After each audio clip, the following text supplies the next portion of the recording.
It's 2025, and in some parts of Ghana, West Africa, women are still being accused of witchcraft and sent away to camps. This isn't fiction, it's real life. How is this still happening? Witch camps in Ghana date back over 100 years, not as punishment centers but as refuge camps. They were created to protect accused women from being lynched or killed by their own communities.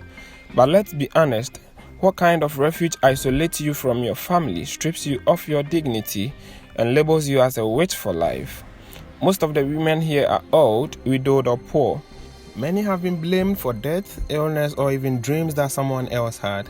They are forced to perform cleansing rituals, sometimes bathing in river water, slaughtering animals, or confessing to things they didn't do just to be forgiven by their village.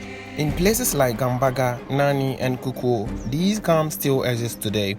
As of just a few years ago, hundreds of women were still living in them, cut off from society without justice. They live in huts, they depend on aid. Some have been there for 30 years and no one comes for them, not even their children. Imagine being 70 years old and your only crime is that someone had a nightmare and thought of your name. Imagine living with the title witch when you were just a grandmother or a mom. Over the past decade, there have been several calls to shut down these witch camps. Human rights organizations, journalists, and even a few politicians have visited places like Gambaga and Nani. In 2021, the government promised to close these camps after the tragic killing of 90-year-old Madame Equia Dente, who was lynched in broad daylight after being accused of witchcraft. Her only crime, someone said she appeared in their dream. That moment shocked the nation. It forced conversations on TV, in parliament, and on social media. The Ministry of Gender, Children and Social Protection made efforts to relocate some women, but years later, many are still living in those camps, forgotten and also out of sight and out of mind. Now here's the uncomfortable truth. While NGOs and journalists are fighting for these women, the church, which is supposed to be the voice of truth, is mostly silent. In some cases, it's the very pastors and prophets fueling fear and superstition, giving prophecies that accuse women with no proof at all. But this isn't biblical, it's spiritual abuse. Jesus never operated in fear, he operated in truth and love.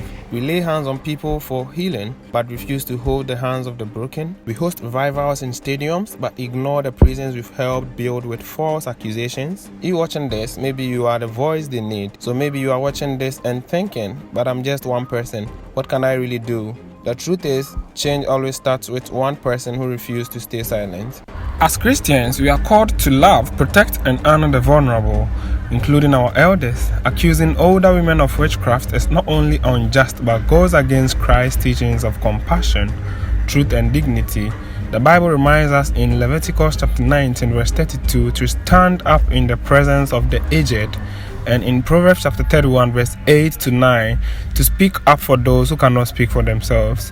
False accusations fueled by fear or tradition must be replaced with understanding and grace.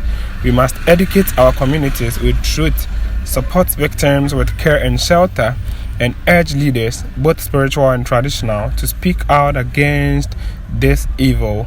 Justice and mercy must guide our actions. Ending witchcraft accusations is not just a social issue. Let us rise in love and protect the dignity of every life God has created. This is Christian Vibes TV. If today is your first time doing the watching, kindly do subscribe and also turn on the notification bell for all post-alert notifications. Thank you for watching.